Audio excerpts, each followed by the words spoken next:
আসসালামু আলাইকুম। কেমন আছেন সবাই? আজ আপনাদের সাথে পরিচয় করাবো আমার রুয়ান্ডায় কাটানো গত ২ বছরের মধ্যে যত আফ্রিকান খাবার টেস্ট করেছি তার মধ্যে বেস্ট খাবারটির সাথে। তবে আজ আপনাদেরকে যেটা দেখাচ্ছি সেটা কোনো রেস্টুরেন্ট বা দোকানের ভিডিও নয়। এটা আমার নিজের বাসায় নিজে তৈরি করার সময়ের কিছু ভিডিও ফুটেজ। এই খাবারটির নাম হচ্ছে ব্রুশেট। এটি আফ্রিকার অনেক দেশ বিশেষ করে রুয়ান্ডার খুবই জনপ্রিয় একটি খাবার।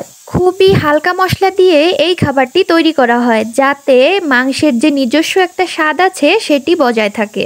ব্রুশেটের ধারণা এসেছে প্রাচীন আফ্রিকার উপজাতিদের কাছ থেকে।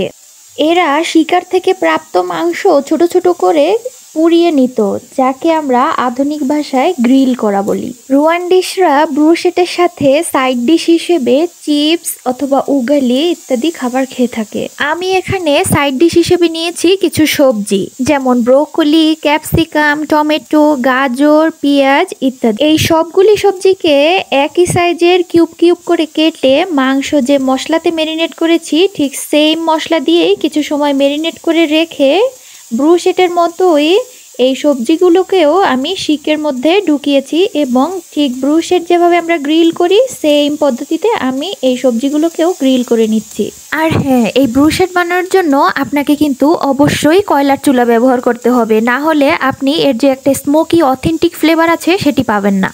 রুয়ান্ডার বিশেষ উৎসব থেকে শুরু করে বিয়ের অনুষ্ঠান, স্থানীয় উৎসব এবং ক্রিসমাসেও এই ব্রুশেটের দেখা মিলে। এটি শুধুমাত্র একটি খাবারই নয় বরং রুয়ান্ডার ঐতিহ্যের এক প্রতীক। আজকের মতো তাহলে এখানেই শেষ করছি। কেমন লাগলো আপনাদের রুয়ান্ডার এই ট্রেডিশনাল খাবার অবশ্যই কমেন্ট করে জানাবেন।